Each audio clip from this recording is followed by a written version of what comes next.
Mr. Meddle is a snowman. One day, Mr. Meddle met his friend Jinx. Jinx was looking very cross, and Meddle was surprised. "What's the matter, Jinx?" he asked. "Someone's been taking the onions out of my garden shed," said Jinx. "I saw their footsteps in the snow this morning. I feel very cross." "You should catch the thief, Jinx," said Meddle. "All very well to say that, but he's gone," said Jinx. "Well, he may come again. Can't you hide under a bush in the garden and watch for him?" asked Meddle. "What? Sit out there in the cold every frosty night and have snow fall down my neck and the frost biting my fingers and toes? Don't be silly, Meddle," said Jinx, and he went off with his nose in the air. Meddle stared after him. He didn't like to be called silly. "Oh, all right, Jinx, if you're so high and mighty, I won't try to help you," said Meddle, and he marched off too. But on the way home, a perfectly marvellous idea popped into his head. He stopped and thought about it. "I believe it's just the idea for catching the thief," said Meddle. "If I pretend to be a snowman and stand still in the middle of Jinx's front garden, I shall be able to watch and see if the robber comes in, and he won't mind me at all because he'll think I'm only a snowman. What a wonderful idea!" He thought about it. How could he make himself like a snowman?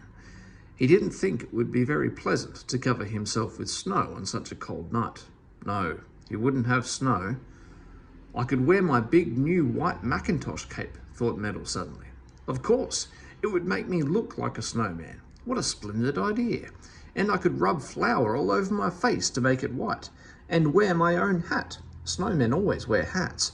They have sticks too, so I can take my stick to hit the robber with." Meddle felt very excited. He rushed home and got out his Macintosh. It covered him almost to the ground, so it would do very well. "How pleased Jinx will be when I catch the robber for him," thought Meddle.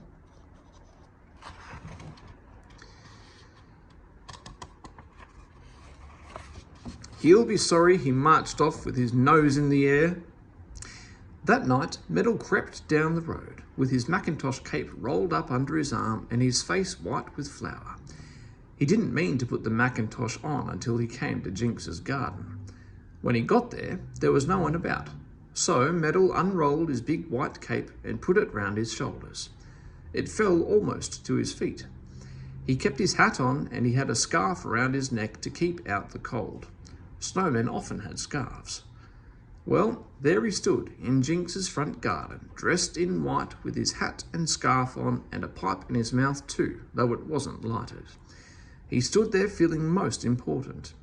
Now let the robber come, and what a shock he would get. Meddle stood there, and he stood there. It was cold. He began to shiver.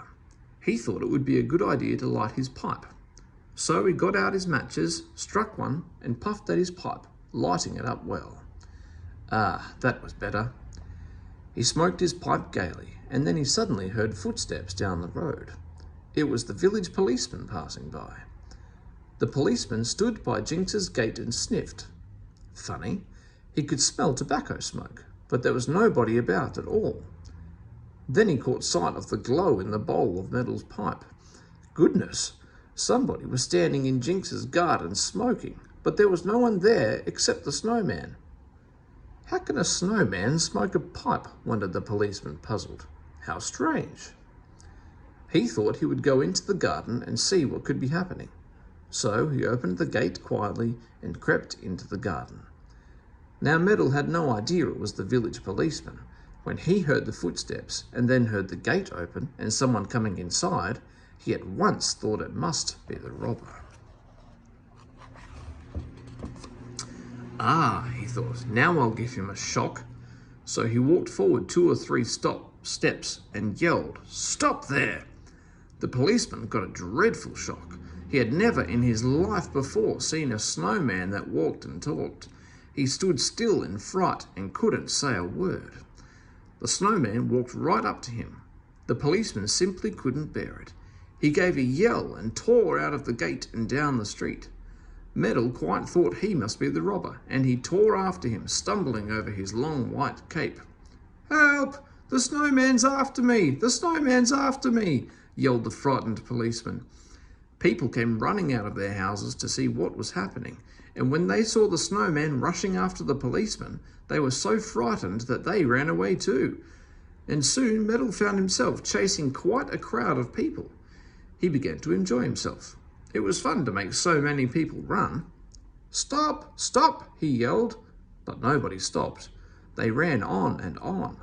The policeman got to the police station. He stumbled in, panting out that a snowman was chasing him. And all the other policemen put on their helmets and ran out to see. They were just in time to see the frightened people rushing past, and there was the snowman galloping after them.